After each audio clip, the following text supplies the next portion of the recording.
He that the Son set free is free indeed. Freedom, saith the Lord. Freedom, singing my freedom. Oh, freedom, saith the Lord. Give me your freedom. I'm singing my freedom. Oh, freedom, saith the Lord. Jesus was born in Bethlehem. He had a manger for a crib. Have tears in our eyes as we join together to sing it, but we still decided to sing it. We shall overcome. No, before this victory's won, some will have to get thrown in jail some more, but we shall overcome. Don't worry about us. Before the victory's won, some of us will lose jobs, but we shall overcome. Before the victory's won, even some will have to face physical death. Physical death is the price that some must pay to free their children from a permanent psychological death. Then nothing shall be more redemptive. We shall overcome. Before the victory is won, some will be misunderstood and called bad names and dismissed as rabble-rousers and agitators. But we shall overcome. And I'll tell you why. We shall overcome because the arc of the moral universe is long, but it bends toward justice. We shall overcome because Carlyle is right. No lie can live forever.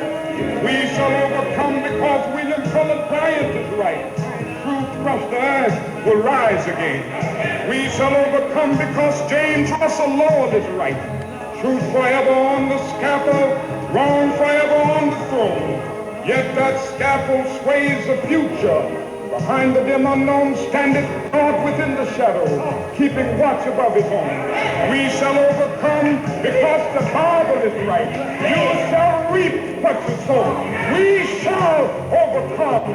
Deep in my heart, I do believe we shall overcome. With this faith, we will go out and adjourn the councils of despair, bring new light into the dark chambers of pessimism. We will be able to rise from the fatigue of despair to the buoyancy of hope. And this will be a great America. We will be the participants in making it so. And so as I leave you this evening, I say, walk together, children. Don't you get weary. There's a great camp meeting in the common. We say freedom, says the Lord. A song written and produced by my brother Marvin Grant, with excerpts from Dr. Martin Luther King, talking about the possibilities of us overcoming in life. As a matter of fact, not only is it a possibility, it's a reality. My name is Greg Grant, host of the show, The Grant Brothers Bluff City Report. My co-host is here today in the person of my brother, Alonzo Grant. Alonzo? Greg, how you doing? Good. Good to see you once again. It's always good to see you. Good, good. With the report, as you know, we've committed to talk about current events, things that are happening in Memphis. On last week, you know, we had Harold Richardson on. Right. And had his girls on, doing the basketball tricks and all of that kind of stuff with the basketball. And the team that he's building. We're going to be dealing with a variety of topics that we're going to discuss.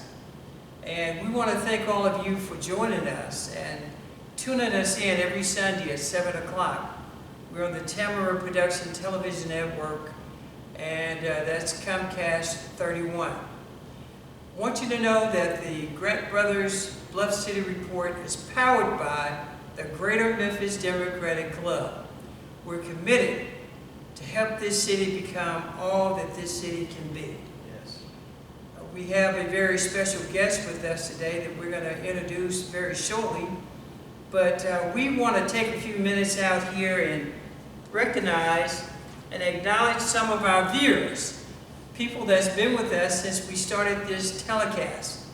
One person in particular that comes to mind is Mrs. Consuela Magna. She's a long-time friend of the family. I've been knowing my mother for a very, very long time. She's been knowing us for a very, very long time. She's a sweet lady, and she's been following us for years. Yes. And that's Consuelo Magnum. Thank you for watching, looking, and checking us out. Also, in addition to that, we have Lati Malo, who's a friend of Consuelo, Annie Briggs, and Doris Hines. I want to thank you specifically. We call your name because we know you're watching, number one. And number two, you're great supporters of the Grant Brothers, and you've always been there.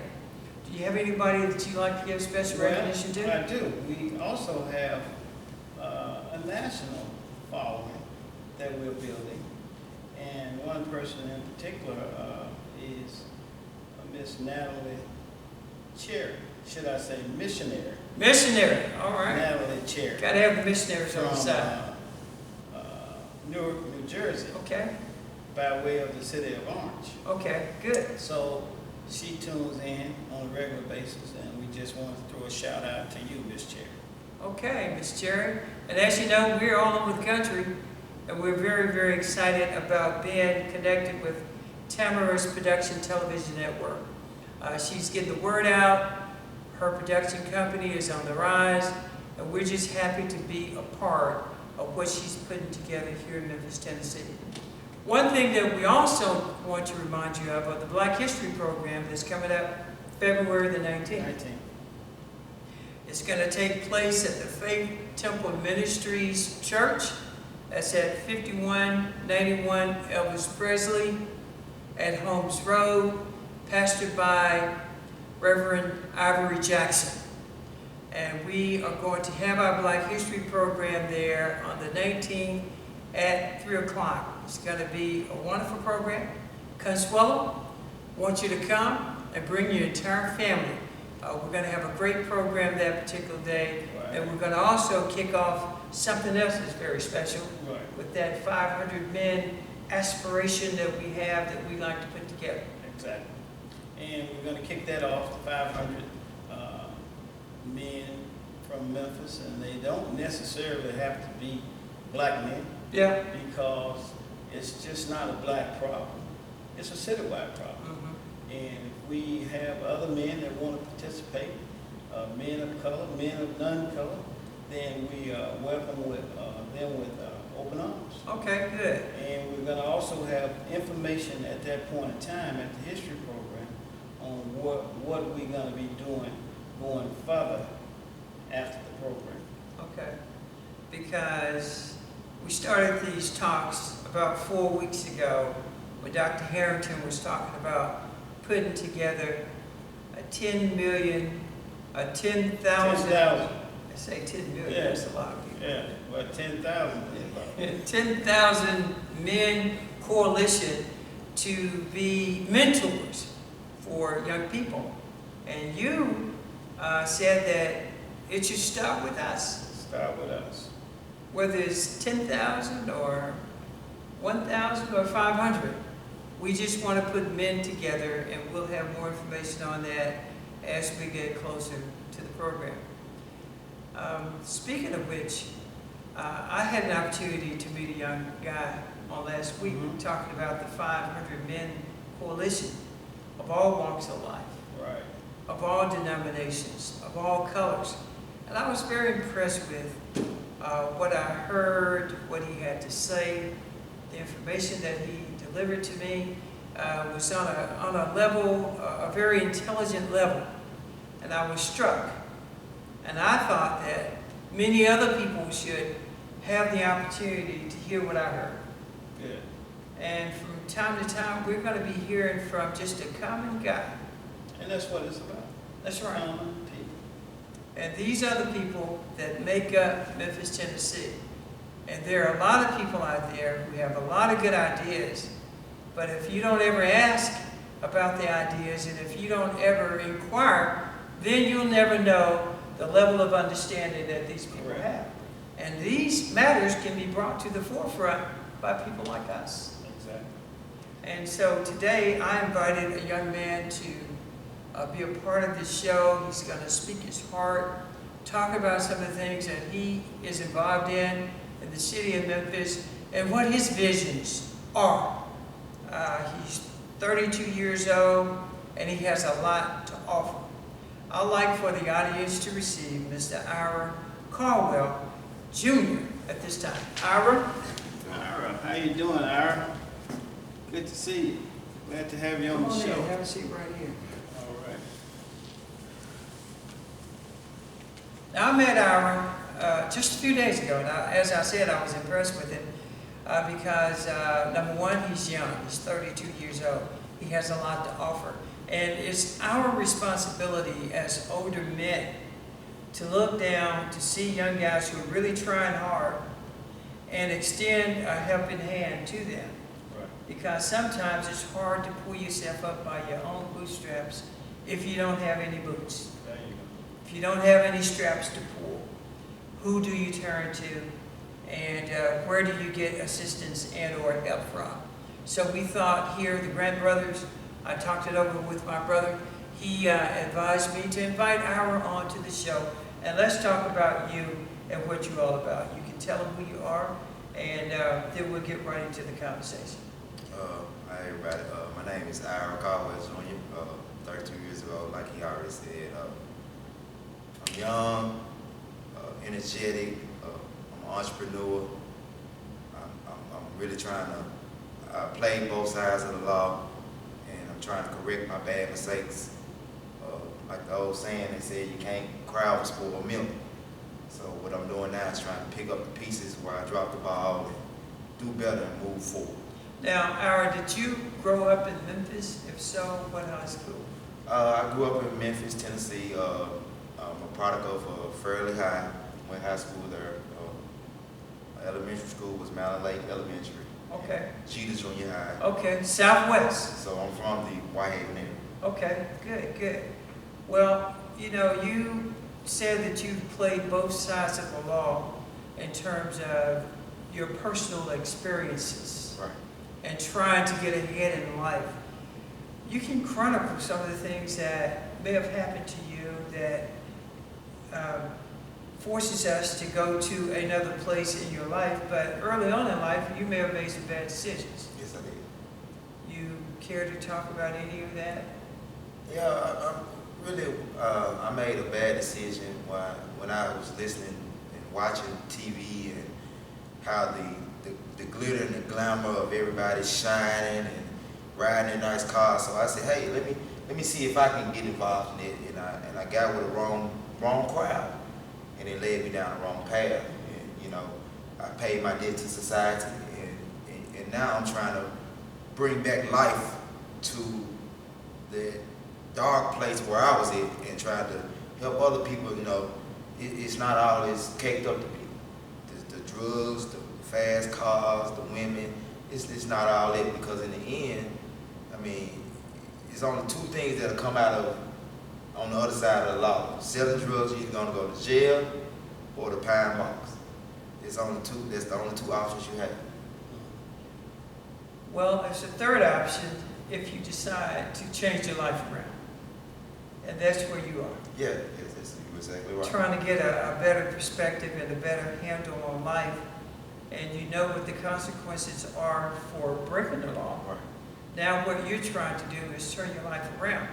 It's almost like being born. You're born and it's like a book with nothing written on it. Pages are blank.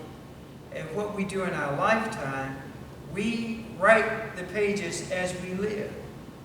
And sometimes the pages that we write may not be the most desirable pages. But the good news is that God is in the business of giving people a second chance. A second chance, a third chance, a fourth chance. Until you get to the point where you're tired of being tired. And you're tired of the old life you used to live. And now you're trying to make a change. You have responsibilities. Yes, sir. Like anybody else, you have goals and you have aspirations. You have a family that you're trying to galvanize. And it takes your whole being in order to make that a reality.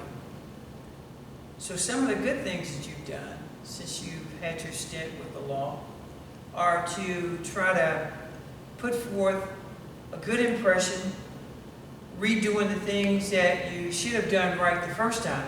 Correct. And now you're in a position where you can do them right this time. It's on you and trying to make a difference. What do you see as some of the things that society can do to help you? I would think like when I first got out of incarceration, like I took a lot of programs while I was in jail, like fatherhood and, you know, job readiness and all those trainings. And it's good, but once you hit the streets, you have to face reality. I mean, they give out a list that says, hey, we hire convicted felons, or we hire people with, you know, messed up background. But when you go to these jobs sites and do the applications and they see the felony on your record, hey, you get no call back, no response, and hey, I got bills. You know, I got kids I got to feed, you know, things still have to be done. So my thing is like for the city to help the young people that's trying to better themselves, it needs to be some kind of system set up to wait. We're not just gonna let you out, we're gonna have a program where you can go through and that actually works. You know, this is like a crackhead, you know, he ain't gonna stop smoking crack 2 days after, you know, it's gonna take time, so we need stuff set up to help us out. So you said you had a stint where you went to jail? Right. For how long? I did 18 months. That's a long time to be carved out of your life, and then you come back to try to pick up what you left behind. And all the things that you may have started before you went to prison, and you come back home, those are things that are undone. As a matter of fact, they've gotten worse because you haven't been there to tend to it. Right. Being locked up for 18 months. That's not anything I'm sure you'd recommend to any young people today. No. What would be your recommendation to young people who are thinking about a life of crime and or getting involved with all their friends, gang banging, grouping up, joining gangs? What would be your advice? My advice to the young people, to this generation here, is to, rule number one, listen to your parents. Mom, dad, like this gentleman here, Mr. Greg, listen to the older people, because old Sandy used to tell me, going there can't tell been there nothing. Okay. Going there, can't tell, been there, nothing. Sure can't. It's just like, Okay. if I don't know where you stay, I mean, you can tell me how to get to your house. Okay. If I don't know where your house is, how I'm gonna get there, and you haven't told. Well, Aaron, Okay. what about GPS? That's just. But yeah, technology is a big part, and it's helping us and it's hurting us at the same time. But you know, Aaron, not to cut you off, but you were saying something there. Greg asked you the question about what could you tell the young people, and to take it a notch back, you spoke about the city leaders and people that's in charge of us from a government standpoint won't reach out and help us. And the wheels of my mind started turning, and I said, well, you know, there's a reason for that. Number one, when they take you and incarcerate you and take away your voting rights and all of that kind of stuff, then to them, you mean nothing. Right. Because they don't have to worry about you pulling the voting button for them. So that's kind of where we are today with young people. So I think for you, as a young person, closer to the group than we are, one of the things that we need to try and push with younger people is getting back into the voting system. Just like for you. I mean, having a felony and all of that, well, that should be one of your number one priorities, is to try to get that off of your record so you can start back voting. Then when you're voting and in the system, the elected people tend to care more about you, because you can always go to them and say, if you don't do this for us, we're going to vote you out. But one thing that we have to always remember, sometimes guys like Ira may not know where to go. And that's where we come in. Done. Or where do I start? How do I begin this process? So what happens is, if there's nobody there like we are, then they get discouraged. True. And they fall back into the old rut. For instance, if you know what put you in prison or in jail, or you were incarcerated for 18 months, that's something you don't want to do again. Exactly right. You know the outcome of I that. know the outcome. But if you get pushed in the corner where you have nothing and nobody to lead you anywhere different, then you'll probably wind up doing the same thing again. And that's why it's important for men like us to be able to reach back to young guys like you and say what needs to be said. And as I was speaking to you off camera earlier, a lot of times we say things to people, but do they grab it? Are they willing to take on what you say? That's another big thing. In order to get better in life and to be helped, you have to be a sponge. Okay. Like the old heads say, you got to be able to soak up the game. Right. So that's the point I'm at in my life. I'm a sponge right now. Okay. And I'm looking for venues and opportunities and doors to better myself, you know, to make it better for my kids and my kids' kids. So they won't have to go through what I went through. You know, because I didn't have that father figure to say, you know, son, don't do this or don't do that. Yeah, my mom tried to tell me, but you know, hey, I'm like, you're a woman. You could not possibly tell me how to be a man. And there's some truth to that. And you know, hey, It's a difficult task. Yes, I mean, for a woman, and that's not to say that a woman can't raise a son, but it's a monumental task. Right. For a woman to stand in the shoes of a man and raise a man. I agree. And that's why we're so interested in getting 500 men to act as mentors for young guys like Ira. They need our help.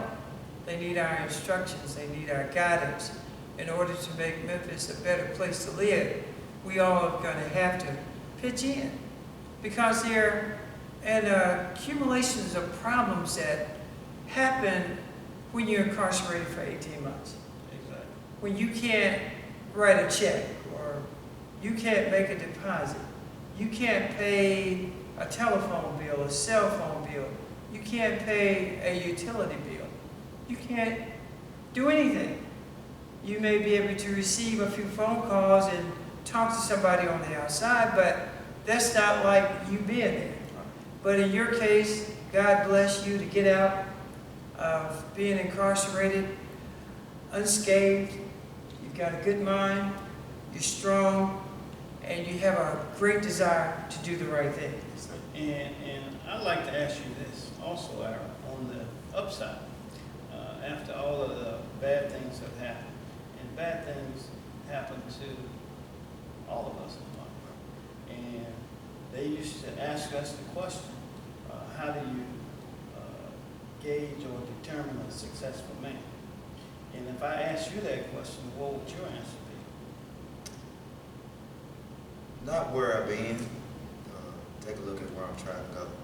And in a nutshell, what that really means, what you just said, your ability to get up after you fail, Right, correct. and go and succeed. And with that note, I'd like to ask you, what are you doing today in your life that's on the succeeding side, on the positive side coming up? And are you able to go to any classes or any kind of church gatherings or neighborhood gatherings where you're meeting other people and trying to find a better way? Well, with the gatherings, I kind of fell out from the churches because a lot of pastors would say, hey, I'm helping you and you're my son, but I never see you physically. You know, it's one thing to see you on Sunday mornings, but I have a whole Monday through Saturday that I have to deal with. Mm-hmm. You know, but on the upside of me being incarcerated, when I got out, you know, I couldn't find a job for a minute, so I created me a job. I started detailing cars, and I can say I'm pretty, it's not where I want to be, but it's growing. It's a start. It's a start. You start from Yeah. where you are. And as a matter of fact, that's how I met you. Yeah, she did. When you took care of one of my vehicles. Yeah. And I was impressed with his determination to do it better than anybody else. And he told me, he said, there's a big difference between washing a car and detailing a car. Right. And I had to think about that for a minute, and now I know. So with that kind of determination and a desire to do it better, then he's just the kind of guy we're looking for. That's right. And my thing is, when we reach a helping hand to a man like Aaron and try and help and show him the way, and as he stated earlier, showing his kids a different way, then it's his responsibility to reach down to the young people he Right. was talking about earlier and try to help them not do the things that he's had to do. Right. You know what I'm saying? Because you have two I boys have to. that you love. I love it. That's So I right. know you do. And you want only the best For for those guys. And we want to certainly get a chance to meet your boys, try to be a part of your life. And I guess one question that I'd ask you is, would you be willing to be mentored? Yes, I would. I would love. I would love. I had a mentor, but God took him away. I see. Called him on home. So when he left out of my life, because he's the one that really taught me how to be an entrepreneur and get out and don't wait on anybody to do anything. You got, if you want something out of life, you got to get up and go get it. Well, you know, I found that in business, in living life, a lot of times it's not so much about the amount of money you have, but it's the knowledge and the experience that you can get from other people that helps you get over the hump. You can have $1 million. You don't know anything about what you're trying to do, where you're trying to go, you're going to fail at. Mm-hmm. But if you can get people in and you're willing to listen, you know, and as you said, the sponge mentality, Yes, yes. suck in the information, you go a long ways. And I think that's some great advice. Being a sponge. And the sponge. You're soaking it up. Soaking it up. And if you soak it up, then that means you'll be in a position to use it. Right. To squeeze it out and spread it out with everybody Right. else. And you got two boys, and you want to squeeze it for them Yeah. to make sure that those kids are successful. Work hard for them so they can see Daddy moving in the right direction. And like any father, that's really what it's all about. That's what it's about. I notice how my brother interacts with his son and how close they are. Not only do they share the same name, but they're doing some of the same things in life. And he looks up to his father, and his father is really concerned about him and there with him every day to help provide the guidance that Wolfzo needs to be a productive citizen. And your kids look up to you, and the things that they see today. I remember when we were kids, a lot of stuff that we saw my father doing back in the day, and at that point in time, it didn't mean a whole lot. But when you get to be a man, you can recall and say, man, my daddy, he did this and that, and he said this and that. But it was, at the time he was saying it, we thought it was negative and he didn't want us to do this and didn't want us to do that. But when you grow up, you call that up and say that was some good stuff. Ira, we'll let you have the last word. What would you like Memphis to know about you? When you see me, just know that I'm productive. I'm working towards being better. And to my young people, my young black men, pull your pants up. I mean, they stereotype us 24/7, from laws to the court system. We gotta take an initiative as young black men to show some pride. Have some pride in yourself and what you're worth. The old saying that it's not what you do, it's how you do it. There you go. So that's my advice to the young people. Well, that's I like pretty good. I like that. That's a good, strong advice. It brings us to the end of the telecast, but on any given Sunday, you're going to have the Grant Brothers and the Bluff City Report. Thank you for watching. Aaron, thank you for coming. Thank you. All right. Thank you. It's pretty good, young man. Yeah, I like that.